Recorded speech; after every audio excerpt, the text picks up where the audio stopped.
the royal guard refused to move. When Camilla ordered to take the late Queen's Stallion, the morning sun cast long shadows across Windsor Castle's cobblestone courtyard as Queen Camilla walked with purpose toward the royal stables. Her heels clicked against the ancient stones, each step echoing her determination. She had made a decision that she believed was both practical and necessary, though she had not yet realized how deeply it would challenge the very foundations of royal tradition. Sergeant Major William Harrison stood at attention outside the stable entrance. At 62 years old, he had served the royal family for over 4 decades. His weathered face told stories of countless ceremonies, state visits, and solemn duties. The crisp morning air carried the familiar scent of hay and leather that had become as much a part of him as his own heartbeat. Harrison's eyes followed the Queen Consort as she approached.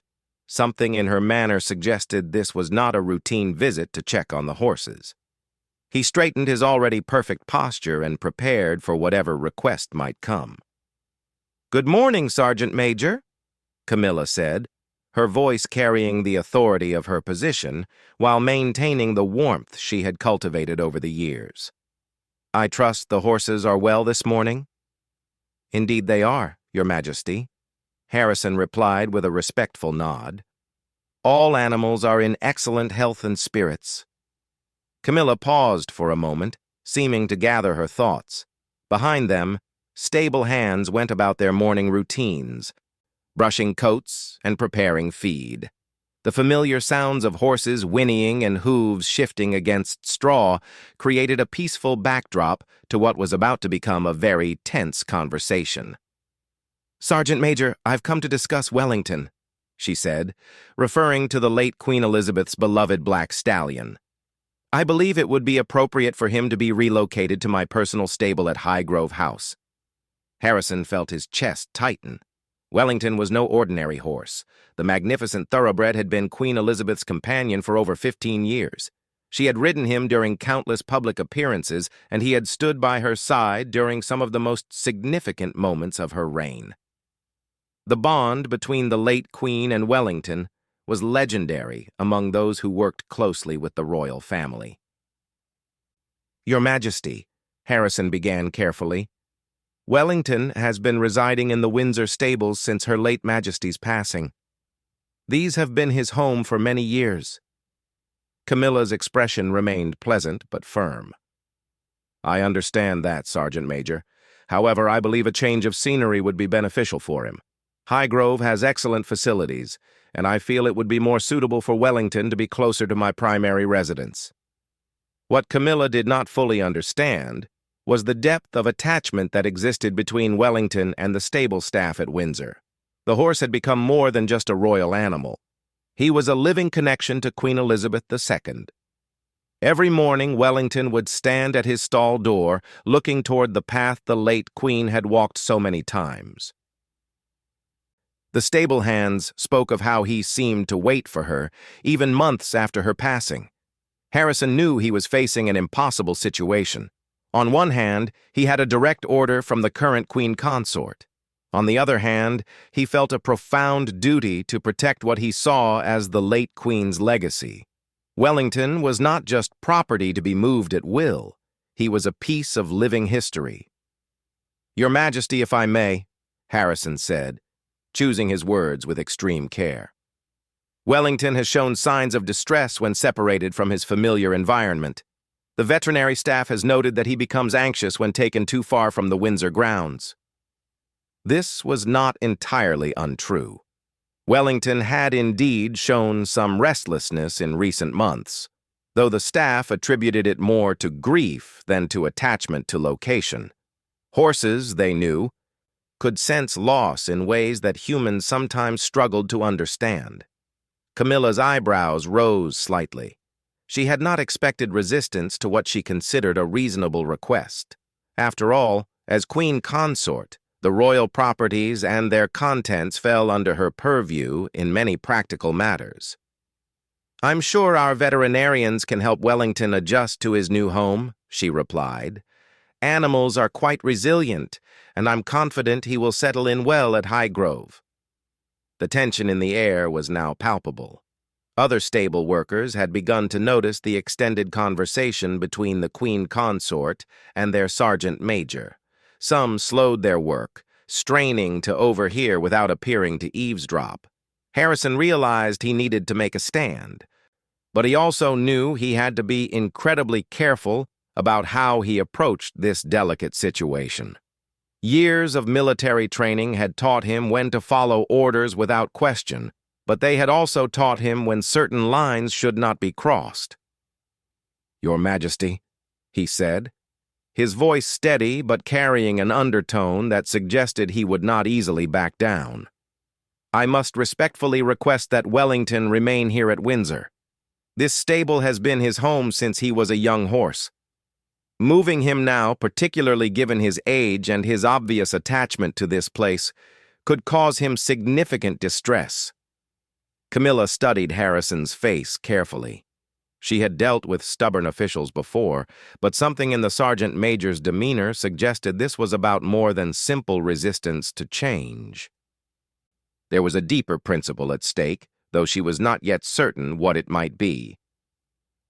"Sergeant Major, I appreciate your concern for the animal's welfare," she said, her tone becoming slightly cooler. "However, I believe you may be overestimating the difficulty of this transition. Wellington is, after all, just a horse."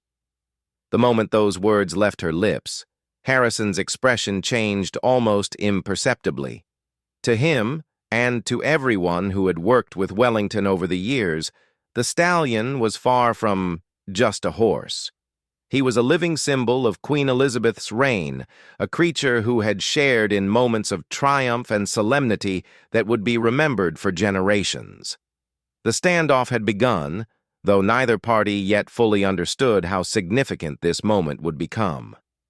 In the stables behind them, Wellington himself stood in his stall, unaware that his fate was being debated just outside his home. His dark eyes held the same intelligence that had made him such a perfect companion for the late Queen, and his presence seemed to loom over the conversation, even though he could not be seen. Harrison took a deep breath, knowing that his next words would likely determine not only Wellington's future, but possibly his own career. The morning sun had risen higher and the shadows in the courtyard had shifted, but the tension between duty, tradition, and authority remained as fixed as the ancient stones beneath their feet. The Royal Guard Story. Second part. Harrison felt the weight of history pressing down on his shoulders as he prepared to deliver what he knew would be an unprecedented response to Queen Camilla's demand.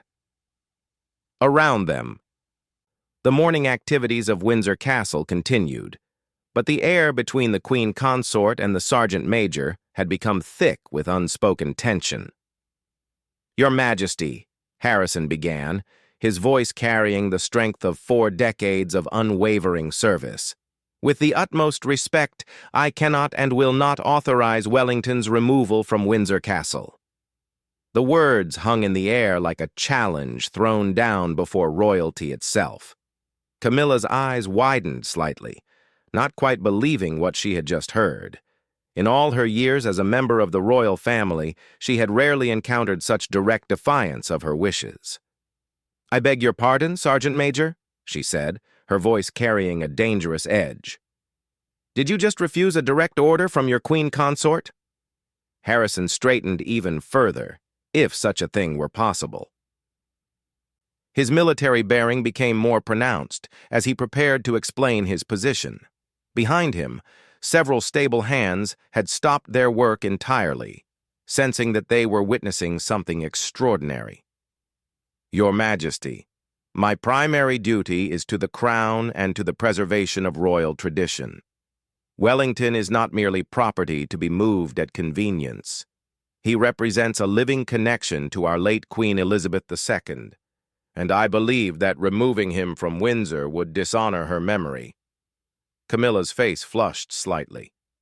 She had not expected her authority to be questioned, especially not on what she considered a relatively minor matter. The fact that this challenge was coming from someone she had always considered a loyal servant made it even more surprising. "Sergeant Major Harrison," she said, her tone becoming more formal and stern, "I am not asking for your opinion on matters of royal tradition. I am giving you a direct instruction regarding the management of royal property." But Harrison was unmoved. Years of caring for Wellington had created a bond that went beyond simple duty. He had watched the late Queen's face light up every time she saw her beloved Stallion. He had witnessed their morning rides through Windsor Great Park, had seen how Wellington would perk up whenever he heard the Queen's footsteps approaching his stall. "Your Majesty," Harrison continued, "Wellington has been showing signs of deep mourning since Her late Majesty's passing. The veterinary staff has documented unusual behavior patterns. He stands at his stall door every morning at precisely the time the Queen used to visit. He refuses treats from anyone except those he recognizes from the late Queen's inner circle. Moving him now would be cruel." This was not entirely an exaggeration. Wellington had indeed been behaving differently since Queen Elizabeth's death. The horse seemed to understand that something fundamental had changed in his world, and the stable staff had noticed his melancholy. Camilla's patience was beginning to wear thin.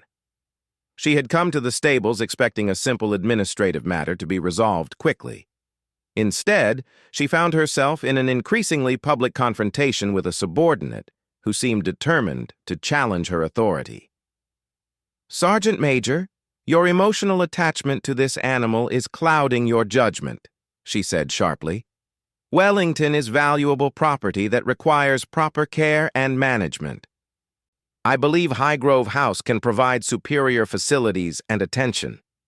At these words, something shifted in Harrison's demeanor. The suggestion that Windsor Castle's historic stables were somehow inferior to Highgrove struck him as both insulting and ignorant. These stables had housed royal horses for centuries. They had sheltered the mounts of kings and queens through wars, celebrations, and ceremonies that had shaped the very identity of the British monarchy. "Your Majesty," Harrison said, his voice taking on a harder edge, "these stables have served the crown for over 400 years. The late Queen specifically chose to keep Wellington here because of the history and tradition these walls represent. With respect, I do not believe Highgrove House can offer what Windsor provides." Word of the confrontation had begun to spread among the castle staff. Gardeners working nearby had slowed their pace to listen. Kitchen workers found excuses to pass through areas where they might catch glimpses of the unusual scene. Everyone understood they were witnessing something that would be talked about for years to come. Camilla realized that this situation was quickly spiraling beyond her control. What had started as a simple request was turning into a very public challenge to her authority. She knew that news of this confrontation would reach other members of the royal household within hours. "Sergeant Major," she said, attempting to regain control of the situation, "I am ordering you to prepare Wellington for transport to Highgrove House by the end of this week. This discussion is over." But Harrison shook his head slowly. "Your Majesty, I respectfully decline to carry out that order." The audacity of his continued refusal sent a shockwave through everyone within earshot. Stable hands exchanged glances of disbelief and admiration. They had never seen anyone stand up to royal authority with such determination. Harrison continued, "My oath of service was to the crown and to Queen Elizabeth II personally. She entrusted Wellington to my care with specific instructions about his welfare and his place in royal history. I cannot betray that trust." Camilla felt her authority being undermined with each word Harrison spoke. She understood now that this was about much more than the movement of a horse. This was about power, tradition, and competing loyalties within the royal household. "You are making a grave error, Sergeant Major," she warned. "Your refusal to follow orders could result in serious consequences for your career and your position." Harrison nodded solemnly. "I understand the potential consequences, Your Majesty. However, some things are more important than personal career considerations. Wellington stays at Windsor." The standoff had reached a critical point. Neither side seemed willing to back down, and the growing audience of castle staff meant that any resolution would quickly become known throughout the royal household and beyond. Camilla looked around at the faces surrounding them. She could see a mixture of shock, admiration, and curiosity in their expressions. She realized that her handling of this situation would be scrutinized and discussed for months to come. In the stable behind them, Wellington shifted restlessly in his stall, as if sensing the tension in the air. His dark coat gleamed in the morning light, and his noble bearing seemed to embody everything that Harrison was fighting to protect. The Queen Consort found herself facing a choice that would define not only Wellington's future, but also her own reputation within the royal household. The ancient stones of Windsor Castle had witnessed many power struggles over the centuries, but rarely had they seen such a direct challenge to Robe or Mouse, the royal guard story. Third part.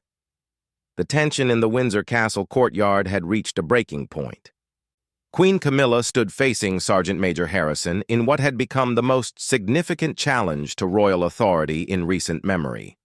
The growing crowd of staff members created an electric atmosphere as everyone waited to see how this unprecedented confrontation would resolve. Harrison could feel the eyes of his colleagues upon him.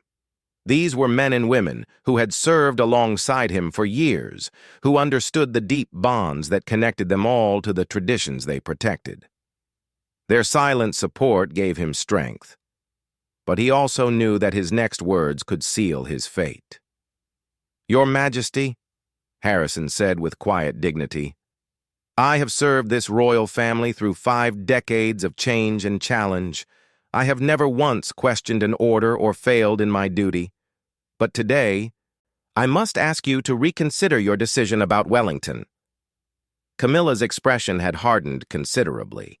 She was not accustomed to having her authority challenged so publicly, and she could feel her patience evaporating completely. The presence of so many witnesses made backing down seem impossible. "Sergeant Major Harrison," she said with icy formality, "you have made your position clear, and you have also made it clear that you are unwilling to follow direct orders. Perhaps it is time for you to consider whether your services are still required at Windsor Castle." The threat of dismissal hung heavy in the air. Harrison had dedicated his entire adult life to royal service. Windsor Castle was not just his workplace, it was his home, his purpose, and his identity. The thought of leaving was almost unbearable, but the thought of betraying the late Queen's trust was even worse. At that moment, an unexpected voice cut through the tension. "What seems to be the difficulty here?" Everyone turned to see Princess Anne approaching with her characteristic no-nonsense stride. The Princess Royal had been making her regular morning visit to check on the horses when she heard raised voices from the courtyard. Her presence immediately changed the dynamic of the confrontation. "Your Royal Highness?" Camilla said, clearly caught off guard by the princess's arrival. "We were discussing arrangements for Wellington's care." Princess Anne's keen eyes assessed the situation quickly. She could see the rigid posture of Sergeant Major Harrison, the defensive stance of Queen Camilla, and the nervous energy of the gathered staff members. Years of experience had taught her to read the subtle signs of palace politics. "Arrangements for Wellington?" Princess Anne asked, though her tone suggested she already suspected what those arrangements might involve. "Sergeant Major Harrison, what are your thoughts on the matter?" Harrison felt a surge of relief at being asked for his input. Princess Anne had always been known for her direct approach and her deep understanding of royal tradition. She had also been particularly close to her late mother and understood the significance of Wellington in Queen Elizabeth's life. "Your Royal Highness," Harrison began, "there has been a request to relocate Wellington to Highgrove House. I have expressed my concerns about the wisdom of such a move, given Wellington's age, his attachment to Windsor, and his significance as part of the late Queen's legacy." Princess Anne nodded thoughtfully. She understood immediately what was at stake in this conversation. Wellington was not just another horse in the royal stables. He was a living symbol of her mother's reign and a tangible connection to happy memories that the royal family treasured. "I see," Princess Anne said, then turned to address Queen Camilla directly. "Camilla, I wonder if you've had a chance to consider all the implications of moving Wellington. He's been at Windsor for most of his life, and Mother was quite specific about her wishes for his care." This was news to Queen Camilla, who had not been aware of any specific instructions regarding Wellington's future. The late Queen Elizabeth had indeed left detailed notes about the care of her beloved horses. But these documents had been shared only with a select few members of the royal household. Harrison sensed an opportunity and spoke up. "Your Royal Highness is correct. Her late Majesty left specific instructions that Wellington should remain at Windsor for the remainder of his life. She felt that his presence here would serve as a fitting memorial to her years of service." Queen Camilla felt the ground shifting beneath her feet. If there were indeed documented wishes from the late Queen regarding Wellington's care, then her own preferences became much less relevant. She found herself in the uncomfortable position of potentially contradicting the express wishes of Queen Elizabeth II. "I was not aware of any such documentation," Camilla said carefully. "Perhaps these instructions should be reviewed before any decisions are made." Princess Anne smiled slightly, recognizing the diplomatic retreat for what it was. "That seems like an excellent suggestion, Camilla.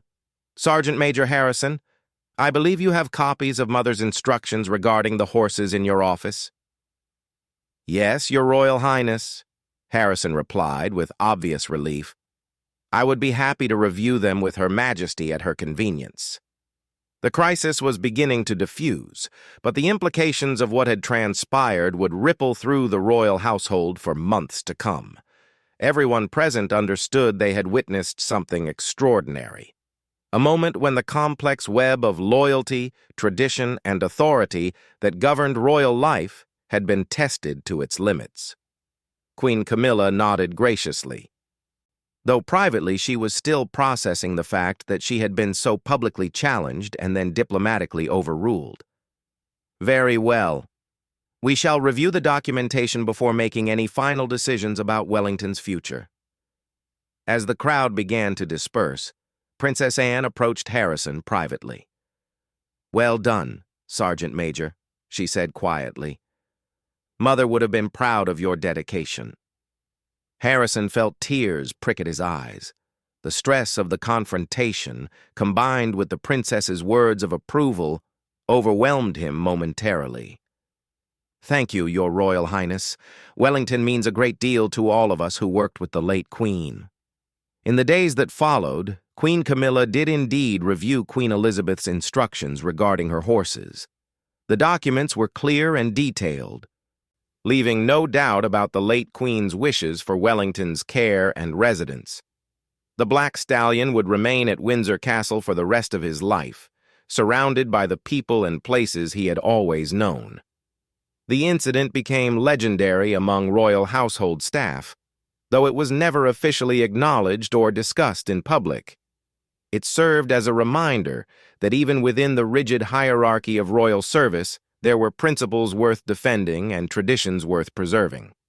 Sergeant Major Harrison continued his duties with renewed purpose, knowing that he had successfully protected something precious. Wellington remained in his beloved stall at Windsor, where visitors could sometimes catch glimpses of the magnificent horse who had once carried a queen and who now served as a living link to one of the most remarkable reigns in British history. The confrontation had tested everyone involved, but it had also reaffirmed the deep values that made royal service more than just a job. In defending Wellington, Harrison had defended the memory of Queen Elizabeth II and the timeless traditions that connected past, present, and future in the enduring story of the British monarchy. Yell authority over something as seemingly simple as the care of a horse.